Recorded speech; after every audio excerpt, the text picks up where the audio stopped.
Hola a toda la comunidad del canal César y la Tecnología. Qué bueno tenerlos aquí para una nueva exploración. Oye, ¿listos para analizar hoy un servicio de música muy conocido? Así es, hoy ponemos bajo la lupa a Amazon Music.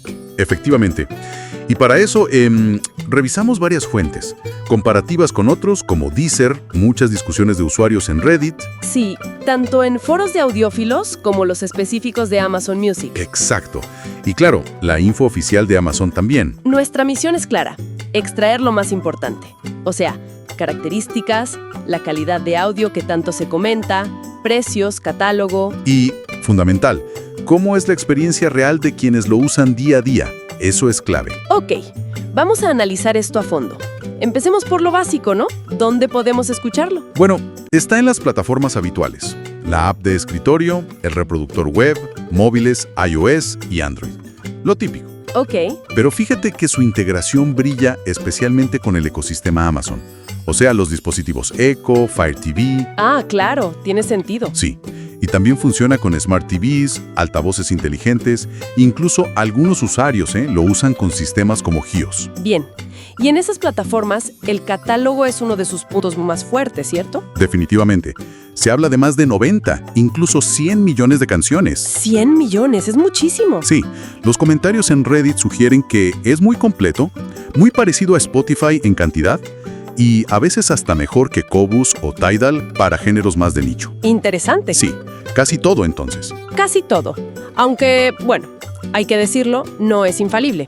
A veces aparecen reportes de omisiones puntuales un poco raras. ¿Como cuáles? Por ejemplo, en Reddit mencionaban que la banda sonora de Lost in Translation estaba incompleta. Son detalles, claro, pero muestran que la perfección total en catálogo es difícil. Entiendo. Bueno, pasemos a un tema clave, la calidad del audio. Aquí Amazon Music como que apuesta fuerte, ¿no? Totalmente. Ofrecen definición estándar, sí, pero donde destacan es con HD y Ultra HD. A ver, expliquemos eso un poco. HD es calidad CD, sin pérdidas, ¿verdad? Lossless. Exacto, lossless, 16 bits a 44.1 kHz. Y luego está Ultra HD, que ya es superior al CD, hasta 24 bits y 192 kHz. ¡Wow! Y además el audio espacial. Precisamente. Es importante entender eso de sin pérdidas, ¿no? Lossless conserva toda la info original, a diferencia del lossy, como el MP3, que comprime quitando datos. Claro, la promesa es más fidelidad. Esa es la idea. Y el audio espacial, con Dolby Atmos o 360 Reality Audio, busca una experiencia más inmersiva, digamos. Los audiófilos en Reddit, ¿qué dicen? ¿Se nota la diferencia? En general, validan la calidad. A menudo la consideran superior a la de Spotify estándar. Pero... Siempre hay un pero. Claro. Para disfrutar HD o Ultra HD, necesitas ciertas condiciones. Primero, una conexión a Internet estable, más de 1.5 Mbps, dicen. Ok. Y fundamental, dispositivos y auriculares compatibles con esas resoluciones altas. No cualquier equipo te da eso. ¿Y el Bluetooth? Ese es otro punto importante. El Bluetooth actual, por cómo funciona, suele comprimir el audio, o sea, limita la experiencia realmente sin pérdidas. He entendido. Y ojo, que algunos usuarios también reportan dificultades técnicas para lograr una reproducción Beat Perfect en PC o Android, o sea, que el sistema no altere el audio original, algo que los más puristas buscan mucho. Bien, hablemos de cómo acceder a todo esto, las suscripciones. Está la opción Free, ¿no? Sí, la Free, que es limitada y tiene anuncios. Luego Amazon Music Prime, que viene con la suscripción Prime. Exacto. Esa te da acceso a los 100 millones de canciones y podcasts sin anuncios, pero, y este es un gran pero, la reproducción es mayormente aleatoria. Aleatoria, como una radio. Algo así, salvo en unas playlists específicas que llaman de acceso total. No puedes elegir cualquier canción cuando quieras en la mayoría de los casos. Ah, ok. Y para tener control total está Unlimited. Esa es, Amazon Music Unlimited. Es la de pago, con planes individual, familiar, estudiante.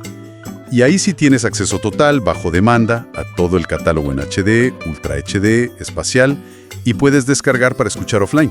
¿Y los precios? ¿Cómo se compara? Puede ser competitivo, sobre todo si aprovechas planes anuales, cosa que Deezer, por ejemplo, no ofrece, según las comparativas. Y si ya eres miembro Prime, el Unlimited suele tener un descuento. Esto nos lleva a una pregunta sobre el valor percibido, ¿no? Sobre todo después de los cambios en Prime Music. Justamente. Ese cambio en Prime Music, donde redujeron mucho la capacidad de elegir canciones on demand, generó bastantes quejas en Reddit. Para algunos, como que le quitó mucho valor al servicio que venía gratis con Prime. Entiendo. Y eso conecta directo con la experiencia de usuario en general. A ver, ¿qué dicen las fuentes sobre los pros y contras del día a día? Los pros son claros, ya los mencionamos. Catálogo masivo y la alta calidad de audio disponible. Eso es innegable. Ajá. Algunos usuarios en Reddit también dicen estar contentos con las recomendaciones y playlists en ciertos géneros. Mencionaban blues, jazz, R&B de los 70s. Y la integración con Alexa suele funcionar bien. Suena bien hasta ahora, pero me da la impresión de que viene la parte no tan buena. Sí. Y es el consenso más abrumador en las discusiones de usuarios. Las aplicaciones, tanto la móvil como la de escritorio. ¿Tan malas son? Las críticas son durísimas, de verdad. Palabras como atroces, criminales, ¡Wow! llenas de bugs, lentas, inestables, aparecen una y otra vez en Reddit. Problemas de conexión, cierres inesperados, fallos al usar la tarjeta SD para música offline. ¡Qué desastre! Y una interfaz que muchos consideran pobre, poco intuitiva. Parece que la experiencia es especialmente frustrante en Android, aunque iOS tampoco se salva del todo.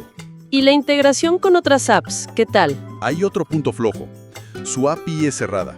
Eso limita integraciones con software que muchos audiófilos aprecian, como Roon, por ejemplo. Vaya, es un contraste muy marcado. Por un lado, un contenido musical súper sólido, de alta calidad. Exacto. Y por el otro, una herramienta para acceder a él que genera tanta frustración. Es como tener un Ferrari pero con un volante que se traba. Totalmente. Esa es la gran paradoja de Amazon Music. Tiene un potencial musical inmenso, pero la experiencia de uso parece ser su gran talón de Aquiles. Entonces, al final, la decisión de usarlo o no parece reducirse a qué valora más cada persona, ¿no? ¿Prefieres el acceso a ese catálogo gigante y la calidad superior, aunque tengas que pelearte con la app? o priorizas una aplicación que funcione bien, fluida, estable, aunque quizás sacrifiques un poquito de calidad o alguna canción específica. Exacto. Entonces, ¿qué significa todo esto? Que la elección depende mucho de las prioridades individuales y también del ecosistema de dispositivos que tenga cada uno. Si ya estás muy metido en Amazon, quizás te compense más. Nos deja con una reflexión interesante para la audiencia de César y la tecnología. Viendo esta división tan clara, ¿qué paso estratégico creen que debería dar Amazon Music? Buena pregunta. ¿Necesita invertir ya mismo en mejorar sus aplicaciones para que estén a la altura de su música? ¿O le basta con su posición actual dentro del paquete Prime, donde muchos usuarios ya lo tienen incluido y quizás son más tolerantes con los fallos? Es algo para seguir pensando sin duda. Muchas gracias a toda la comunidad de César y la tecnología por acompañarnos hoy en este análisis. Sí, muchas gracias. Y si esta exploración les pareció útil e interesante, no olviden suscribirse al canal de César y la tecnología y darle un me gusta a este contenido. Nos ayuda muchísimo. Así es. Hasta el próximo video.